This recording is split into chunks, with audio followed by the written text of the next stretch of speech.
जम्मू कश्मीर की राजनीति एक बार फिर उबाल पर है और इस बार वजह है आगा रोहिल्ला, जिन्होंने आरक्षण के मुद्दे पर उमर सरकार को सीधी चेतावनी दे दी है।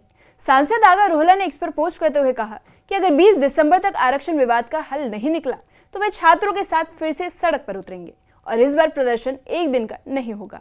उन्होंने माता वैष्णो देवी यूनिवर्सिटी में MBBS एडमिशन विवाद को सरकार की नाकामी बताया है। याद दिला दे कि पिछले साल इसी मुद्दे पर आगा रोहिल्ला ने बगावत कर दी थी और उनके प्रदर्शन के बाद ही बडगाम उपचुनाव में NC को हार का सामना करना पड़ा था। और अब एक बार फिर से वही मुद्दा, वही चेतावनी और उमर सरकार के सामने संकट और गहराता जा रहा है।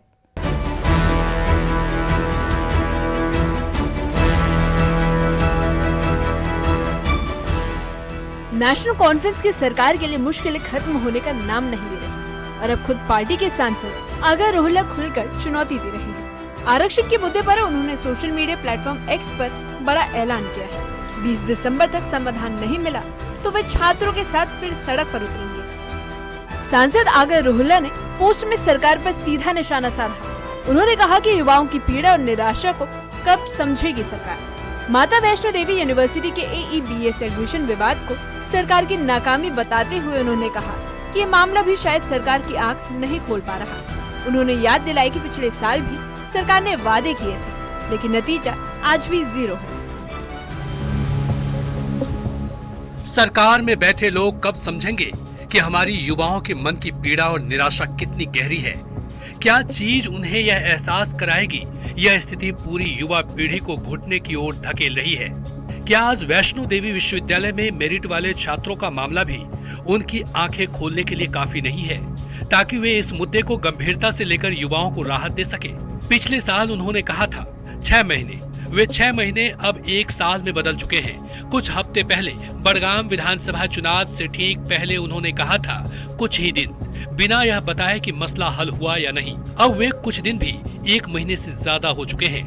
अब अगर वे किसी समय भविष्य में यह मुद्दा हल भी कर लें, जो कि शायद ही संभव दिखता है, तो जो साल विद्यार्थी पहले ही खो चुके हैं, जो रिक्तियां निकल चुकी है, उसकी भरपाई कैसे होगी?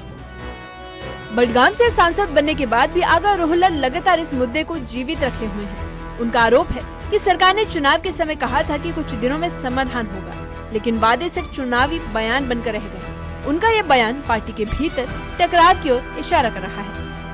क्या यह सब व्यक्तिगत अहम का मामला है? क्या यह पूरी पीढ़ी इसलिए सजा भुगत रही है क्योंकि मैं उनके लिए आवाज उठा रहा हूँ? ठीक है, मैं खुद को 1 महीने के लिए इस मुद्दे से अलग करता हूँ। आप छात्रों से मिलिए, इस मुद्दे को तार्किक तरीके से सुलझाइए, उन्हें अपने साथ लीजिए, मुझे कोसिए, मुझे उनके खिलाफ कीजिए, लेकिन कृपया यह मसला हल कीजिए, क्योंकि यह उनके करियर का सवाल है। और अगर 20 दिसंबर को संसद सत्र समाप्त होने तक यह मुद्दा हल नहीं हुआ तो मैं फिर उन्हीं छात्रों के साथ बैठूंगा जैसे पिछले दिसंबर किया था, लेकिन इस बार सिर्फ 1 दिन के लिए नहीं। नेशनल कॉन्फ्रेंस के भीतर इस टकराव को लेकर कई सवाल उठने लगे हैं कि क्या आगा रोहिल्ला राजनीतिक दूरी और बढ़ाएंगे? क्या वो फिर सरकार को विपक्ष की भूमिका में चुनौती देंगे? और क्या युवा समर्थन की लहर ऊपर से नीचे तक पार्टी के ढांचे को हिला कर रख देगी? पार्टी हाईकमान फिलहाल शांत है, लेकिन इस गुस्से की चिंगारी कभी भी लपट बनकर उठ सकती है। Bureau report, news 18। आगा रोहिल्ला के इस अल्टीमेटम से साफ है कि आरक्षण का मुद्दा सियासत के केंद्र में है। उनका कहना है कि सरकार युवाओं की नाराजगी और निराशा को समझने में नाकाम रही है। MBBS एडमिशन विवाद ने हालात और बिगाड़ दिए हैं और ऐसे में सरकार ने 20 दिसंबर तक कोई ठोस फैसला नहीं लिया गया तो आगा रोहिल्ला का आंदोलन सरकार की मुश्किलों को और बढ़ा सकता है।